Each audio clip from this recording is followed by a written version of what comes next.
ಶಿಲ್ಘಟ್ಟದ ಈಗ MLA ಆಗ ಕೊಟ್ಟಿದ್ನಲ್ವ ಕಾಂಗ್ರೆಸ್ ಪಕ್ಷದಲ್ಲಿ ರಾಜೀವ್ ಗೌಡ, ಅವನು ಭ್ರಷ್ಟಾಚಾರವನ್ನ 170 ಕೋಟಿ ಹಗರಣ, ಒಂದು ಬಡಾವಣೆ ಹೇಳ್ತಾ ಇದ್ದೀನಿ, 170 ಕೋಟಿ ಹಗರಣವನ್ನ ಬಯಲಿಗೆಳೆದು ಮಾತಾಡಿದ್ರೆ ಗನ್ನಿಡ ಅಂತ ಪಾರ್ಟಿ, ಮಾತಾಡಿದ್ರೆ ರೋಡಿಗಳು ಕಳ್ಸೋ ಅಂತವ್ರನ್ನು ನಿರಂತರ ಹೋರಾಟ ಮಾಡಿ ಇವತ್ತು ಕಡೆ ಪಕ್ಷ 3 ದಿನ ಆಗ್ಲೂ ಜೈಲಿಗೆ ಕಳಿಸಿದಂತ ಕೆಲಸ ನಮ್ಗೆ ಸಾಧ್ಯ.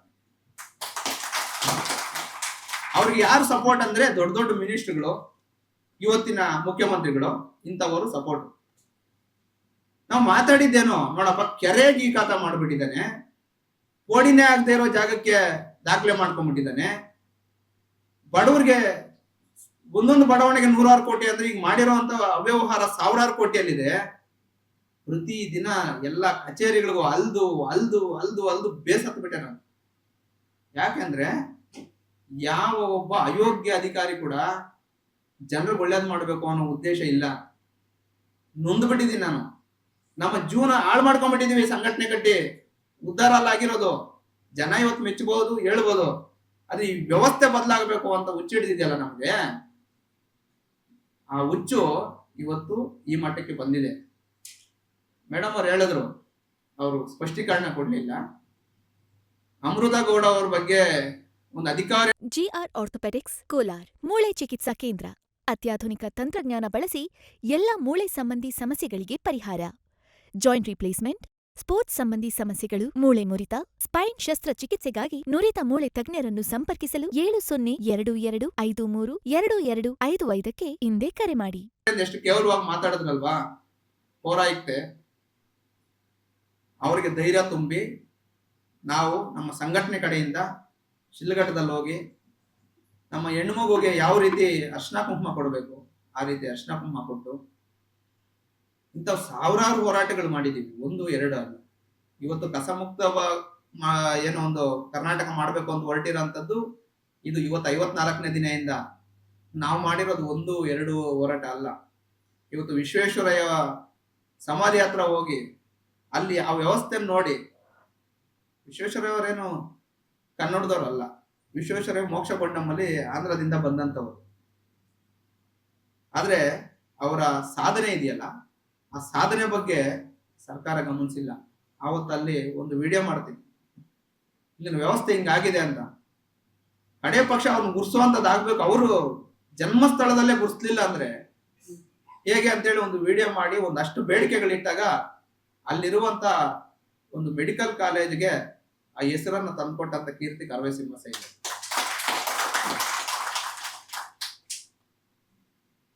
ಅದೇ ರೀತಿ ಎಷ್ಟು 1-2 ಹೇಳ್ತಾ ಹೋದ್ರೆ ಬಹಳಷ್ಟು ಹೋರಾಟಗಳನ್ನ ಮಾಡಿದ್ದೀವಿ. ಒಂದು ಬದ್ಧತೆ ಇರ್ಬೇಕು ನಮ್ಗೆ. ಇಲ್ಲಿ ನಾವು ಗಡುನಾಡಿನಲ್ಲಿ ಕನ್ನಡದ ಸ್ವಲ್ಪ ಕೊರತೆ ಇದೆ. ಬೆಂಗಳೂರಲ್ಲಂತೂ ಯಥೇಚ್ಛವಾಗಿದ್ದೇ ಇರುತ್ತೆ ಬಿಡಿ. ಯಾಕೆಂದ್ರೆ ಇಲ್ಲಿ ಸ್ವಲ್ಪ ಆಂಧ್ರದ ಗಡಿಭಾಗ ಆಗಿರೋದ್ರಿಂದ, ಮತ್ತೆ KGF ಅಲ್ಲಿ ಮಂಜು ಅವ್ರಿಗೆ ವಿಶೇಷವಾದಂತ ಒಂದು ಜವಾಬ್ದಾರಿ ಕೂಡ ಇದೆ. ಅಲ್ಲಿ ತಮಿಳುಗರ ಅಟ್ಟಹಾಸ ಜಾಸ್ತಿ, ಕನ್ನಡಕ್ಕೆ ಬಹಳ ಹಿನ್ನಡೆ ಆಗಿದೆ. ಅದ್ರ ಬಗ್ಗೆ ನೀವು ಬಹಳ ಗಮನ ಹರಿಸಬೇಕಾಗಿದೆ. ರಾಜರತ್ನಂ ಅವರೊಂದು ಮಾತು ಹೇಳ್ತಾರೆ, ನರಕಕ್ಕೆ ಕಿಳಿಸಿ ನಾಲ್ಗೆ ಸೀಳಿ ಬಾಯಿ ಹೊಲ್ದಾಕಿದ್ರು ಕೂಡ ಕನ್ನಡದ ಪದವಾಡಬೇಕು ಅಂತ. ಅಂದ್ರೆ ಅವ್ರಿಗೆ ಆ ಬದ್ಧತೆ ಇದೆಯಲ್ಲ, ಆ ಕನ್ನಡ ಅನ್ನೋ ಒಂದು ಬದ್ಧತೆ, ಆ ಕನ್ನಡ, ನನ್ನ ಕನ್ನಡ ಉಳಿಸ್ಲೇಬೇಕು ಅನ್ನೋಂಥದ್ದು. ಮೂಗಲು ಆದ್ರೂ ಪದ ಆಡ್ತೀನಿ ಅಂತ. ಅದೇ ಕೆಲಸನ ನಾವು ಬೇರೆ ಎಲ್ಲ ಕೆಲಸಗಳ ಬಗ್ಗೆ, ಯಾಕಂದ್ರೆ ಇವತ್ತು ನಾವು ಕಟ್ಟಿರುವಂತದ್ದು ಕರ್ನಾಟಕ ರಕ್ಷಣಾ ವೇದಿಕೆ, ಸಿಂಹ ಸೈನ್ಯ, ಕನ್ನಡ ಪರ ವೇದಿಕೆ, ಕನ್ನಡ ಒಕ್ಕೂಟ ಕಟ್ಕೊಂಡಿದೀವಿ. ಆದ್ರೆ ಇಲ್ಲಿ ಏನಾಗ್ತಾ ಇದೆ ಅಂದ್ರೆ, ಬ್ರಿಟಿಷರು ಬಂದಾಗ ನಮ್ಮ ಸಂಪತ್ತನ್ನ ಬ್ರಿಟಿಷರು ದೋಚ್ಕೊಂಡು ಹೋಗ್ಬಿಡ್ತಾರೆ ಅಂತೇಳಿ ಸಾವಿರಾರು ಜನ ಹೋರಾಟ ಮಾಡಿ ನಮ್ಗೆ ಸ್ವತಂತ್ರವನ್ನ ತಂದುಕೊಟ್ರು. ಇವತ್ತು ಹೆಂಗಾಗ್ಬಿಟ್ಟಿದೆ ಅಂದ್ರೆ, ನಮ್ಮ ರಾಜ್ಯದ ಅಕ್ಕಪಕ್ಕ ರಾಜ್ಯಗಳು ಎಲ್ಲರೂ ಕೂಡ ಬ್ರಿಟಿಷರಿಗಿಂತ ವಿರೋಧಿಗಳಾಗ್ಬಿಟ್ಟಿದ್ದಾರೆ. ಈ ಕಡೆ ಉತ್ತರ ಭಾರತದವ್ರು ಬಂದು ನಮ್ಮ ಸಂಪತ್ತನ್ನ ಲೂಟಿ ಮಾಡ್ಕೊಂಡು ಹೋಗ್ತಾ ಇದ್ದಾರೆ. ಬೆಂಗಳೂರಲ್ಲಿ ಹೆಚ್ಚು ಕಡಿಮೆ 24% ಬಿಟ್ರೆ ಇನ್ನೆಲ್ಲರೂ ಕೂಡ ಹೊರ ರಾಜ್ಯದವರು, ಹೊರ ದೇಶಗಳವರು ಇರೋದು. ನಮ್ಮವ್ರಿಗೆ ಹೆಂಗಾಗ್ಬಿಟ್ಟಿದೆ ಅಂದ್ರೆ, ಅಪಾರ್ಟ್ಮೆಂಟ್ ಜಾಗ ಕೊಡ್ತಾರೆ, ಅಪಾರ್ಟ್ಮೆಂಟ್ ಜಾಗ ಕೊಟ್ಟಂತ ರೈತ ಅಲ್ಲಿ ವಾಚ್ಮ್ಯಾನ್ ಆಗಿರ್ತಾರೆ. ಅಷ್ಟೇ ಅವನ ಕೆಲಸ, ವಾಚ್ಮ್ಯಾನ್ ಆಗ್ತಾನೆ. 2-3 ವರ್ಷ ಅವ್ರು ಕೊಟ್ಟಿರೋ ದುಡ್ಡು ಖರ್ಚು ಮಾಡ್ತಾನೆ, ವಾಚ್ಮ್ಯಾನ್ ಆಗ್ತಾನೆ. ಚಿಕ್ಕಪೇಟೆಯಲ್ಲಿ ನೋಡಿದ್ರೆ ಇಲ್ಲಿ ಯಾರು ಕನ್ನಡಿಗರು ಯಾರು ಇಲ್ಲ. 2% ಕನ್ನಡಿಗರು ಸಿಗಲ್ಲ ಚಿಕ್ಕಪೇಟೆಯಲ್ಲಿ. ನೂರಾರು ಸಾವಿರಾರು ಕೋಟಿ ವ್ಯವಹಾರ ಬೆಂಗಳೂರಲ್ಲಿ. ನಮ್ಮ ರಾಜ್ಯ ಇವತ್ತು ದೇಶದ ತೆರಿಗೆ ಕಟ್ಟೋದ್ರಲ್ಲಿ ದೇಶದಲ್ಲಿ 2ನೇ ಸ್ಥಾನದಲ್ಲಿದೆ. ಆದ್ರೆ ನಮ್ಮ ಸಂಪತ್ತನ್ನ ಕೇಂದ್ರ ಸರ್ಕಾರ ತಗೊಂಡೋಗುತ್ತೆ, ನಾವು ಕಟ್ಟೋ ತೆರಿಗೆ ಹಣ ತಗೊಂಡೋಗುತ್ತೆ, ನಮ್ಗೆ ವಾಪಸ್ಸು ಅದು ಸರಿಯಾದ ರೀತಿಯಲ್ಲಿ ಬರೋದೇ ಇಲ್ಲ. ಎಲ್ಲೋ ಬೇರೆ ಬೇರೆ ಕಡೆ ಅವರು ರಾಜಕೀಯವಾಗಿ ಎಲ್ಲಿ ಹಿನ್ನಡೆ ಆಗಿರ್ತವೆ ಅಂತ ರಾಜ್ಯಗಳಿಗೆ ನಮ್ಮ ಅನುದಾನವನ್ನು ತಗೊಂಡು ಕೊಟ್ಟು ಅವ್ರ ರಾಜ್ಯ ಉದ್ಧಾರ ಮಾಡ್ಕೊಂತಾರೆ. ಇಂಥವು ಸಾವಿರ ವಿಚಾರಗಳಿದಾವೆ. ಇಲ್ಲಿ ಕೂಡ ಕನ್ನಡದ ಬಗ್ಗೆ ಇಲ್ಲಿ ಪ್ರಮುಖ ಬೀದಿಗಳಲ್ಲಿ ನನಗೆ ಗೊತ್ತಿರೋ ಪ್ರಕಾರವಾಗಿ ಪಾನಿಪುರಿ ಮಾರುವವನು ಹಿಂದಿಯವನೇ. ಇಲ್ಲಿ ದೊಡ್ಡ ದೊಡ್ಡ ಉದ್ಯೋಗಗಳೆಲ್ಲ ಮೇನ್ ಟೌನ್ ಒಳಗಡೆ ಇರೋಂಥ ಅಂಗಡಿಗಳೆಲ್ಲನೂ ಹಿಂದಿಯವರದೇ ಇರ್ತವೆ. ಅವೆಲ್ಲ ಮಟ್ಟ ಹಾಕ್ಬೇಕು. ನಾನು ವಿಶೇಷವಾಗಿ ನಿಮ್ಗೆ ಹೇಳೋದೇನಂದ್ರೆ, ನಿರಂತರವಾಗಿ ನೀವು ಪ್ರಾಮಾಣಿಕವಾಗಿ ಇಲ್ಲಿ ಕರವೇ ಸಿಂಹ ಸೈನ್ಯದ ಕೆಲಸ ಮಾಡಿ. ಕರವೇ ಸಿಂಹ ಸೈನ್ಯದ ಕೆಲಸ ಅಂದ್ರೆ ಶ್ರೀನಿವಾಸ ಗೌಡರ ಕೆಲಸ ಅಂತ ಮಾಡಬೇಡಿ. ನಿಮಗೂ ಒಂದು ಜವಾಬ್ದಾರಿ ಇದೆ, ನಿಮಗೂ ಒಂದು ಬದ್ಧತೆ ಇದೆ. ನೀವೆಲ್ಲರೂ ಹೆಂಗಿರ್ಬೇಕು ಅಂದ್ರೆ, ಇವತ್ತು 100 ಜನ 100 ಮಾತಾಡ್ಕೊಂಡಿ, ತಲೆ ಕೆಡ್ಸ್ಕೋಬೇಡಿ. ಏನೋ ಮಂಜು ನೆನ್ನೆವರೆಗೂ ಇಲ್ಲೆಲ್ಲ ನೀರು ಕಟ್ಕೊಂಡಿದ್ದ, ಇವತ್ತು ಅಧ್ಯಕ್ಷ ಅಂತಾರೆ ಅನ್ಕೊಂಡ್ಲಿ, ಪರವಾಗಿಲ್ಲ. ಟೀಕೆಗಳು ಸಾಯ್ತವೆ, ಸಾಧನೆ ಉಳಿಯೋದು. ನಮ್ಮನ್ನು ಅವೆಲ್ಲ ಲಕ್ಷಾಂತರ ಜನ ಮಾತಾಡಿದ್ದಾರೆ. ಇವತ್ತು ನಾವಿಲ್ದಿರೋ ಕಾರ್ಯಕ್ರಮನೇ ಆಗೋದಿಲ್ಲ. ನಮ್ಮನ್ನು ಇವತ್ತೆಲ್ಲ ಗುರುತಿಸ್ತಾರೆ. ನಾವು ಸಂಘಟನೆ ಕರೆದಾಗ ನಾನು ಒಬ್ಬನೇ ಇದ್ದೆ, ಅದಾದ್ಮೇಲೆ 5 ಜನ ಆಯ್ತು. ಇವತ್ತು ಲಕ್ಷಾಂತರ ಕಾರ್ಯಕರ್ತರನ್ನ, ಪ್ರಾಮಾಣಿಕರಿಗೆ ಮಾತ್ರ ಈ ಸಂಘಟನೆಯಲ್ಲಿ ಅವಕಾಶ ಅಂತ ನಾವು ಸ್ಲೋಗನ್ ಬಳಸಿ ಹಾಕಿರುವಂತದ್ದು. ಕಳ್ಕೋಕರಿಗೆಲ್ಲ ಬರಲ್ಲ. ಇವತ್ತು ಎಂತೆಂತವರು ತುಂಬಾ ದೊಡ್ಡ ದೊಡ್ಡ ಶ್ರೀಮಂತರುಗಳು ಇವತ್ತು ಅಣ್ಣ ನನ್ಕೊಂದು ತಾಲೂಕು ಅಧ್ಯಕ್ಷನ್ ಕೊಡೋಣ ಅಂತಾರೆ. ನೀನೇನಪ್ಪ ಮಾಡ್ತೀಯ ಅಂದ್ರೆ, ಅಣ್ಣ ನನ್ನ ಹತ್ರ 4 ಜನ ಅವ್ರೆ, ದಿನ ವಿಡಿಯೋ ಮಾಡಿಸ್ಕೊಂತೀನಿ, ನಾನೇನೋ ಸಣ್ಣ ಸಹಾಯ ಮಾಡಿ ಅದನ್ನ ಹಾಕೋತೀನಿ ಅಂತಾನೆ. ಅದು ನೀನ್ ಮನೆಯಲ್ಲಿ ಇಟ್ಕೋ, ಯಾವ್ದೋ ಪಕ್ಷಕ್ಕೆ ಹೋಗ್ಬಿಡು. ಇಲ್ಲ, ಅದಾಗಲ್ಲ. ನೀನು ಹೋರಾಟ ಮಾಡ್ಬೇಕು ಅಂದ್ರೆ ಪ್ರಾಮಾಣಿಕನಾಗಿರ್ಬೇಕು. ದಿನ ಜನರ ಮಧ್ಯೆ ಆಗು ಹೋಗುಗಳನ್ನ ನೀನ್ ನೋಡ್ಬೇಕು. ಅವನ ಕಷ್ಟ ಅಂದಿದ ತಕ್ಷಣ ನೀನು ಹೋಗ್ಬೇಕು, ಅವನ ಸಮಸ್ಯೆ ಬಗೆಹರಿಸ್ಬೇಕು. ಈ ಭ್ರಷ್ಟ ಮೊಂಡ ಸರ್ಕಾರವನ್ನ ಪ್ರತಿ ದಿನ ಚಾಟಿ ತಕೊಂಡು ಬಾರಿಸ್ತಾ ಇರ್ಬೇಕು. ಅವಾಗ ಮಾತ್ರ ಈ ಸಮಾಜ ಬದಲಾಗ.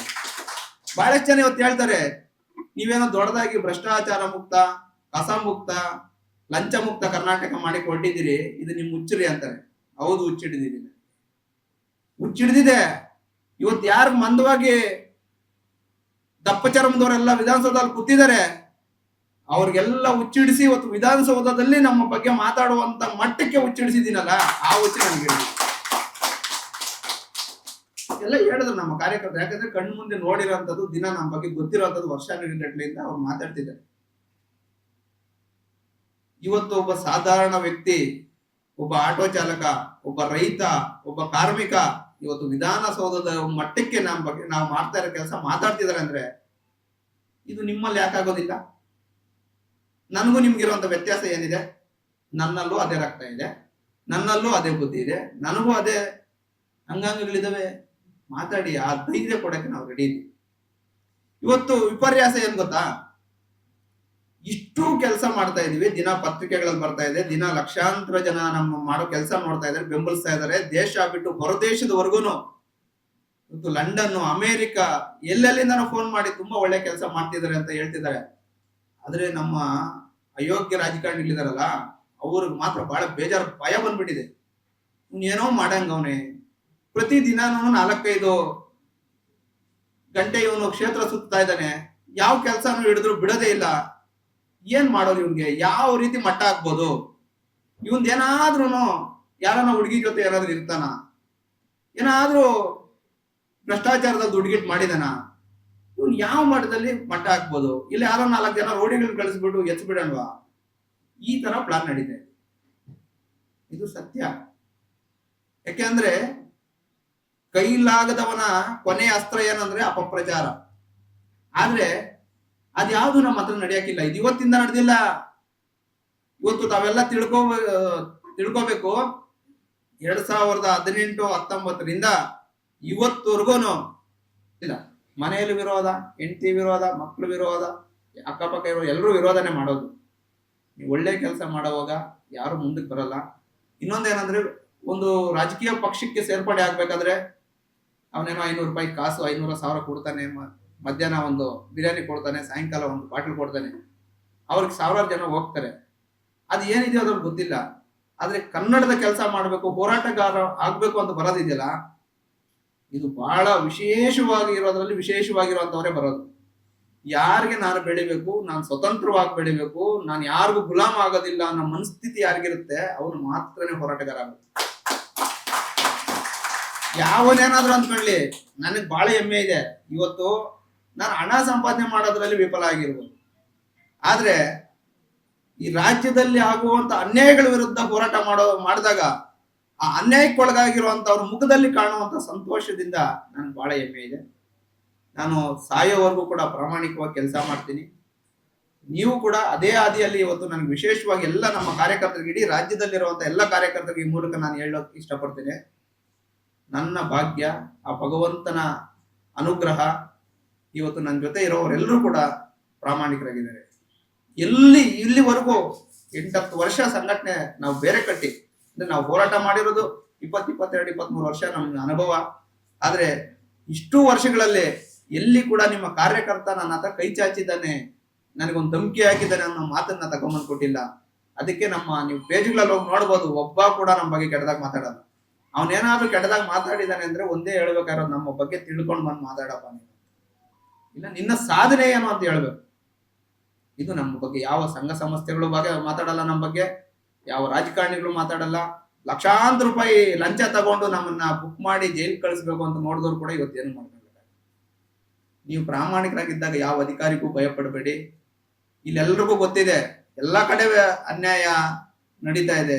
ತಾಲೂಕು ಆಫೀಸಲ್ಲಿ ಹೋದ್ರು ಲಂಚ, ಪೊಲೀಸ್ ಠಾಣೆಗಳು ರಿಯಲ್ ಎಸ್ಟೇಟ್ ಆಫೀಸ್ಗಳಾಗೋಗಿದ್ದಾವೆ, ಎಲ್ಲಿ ಕೂಡ ನಡೆಯೋದಿಲ್ಲ.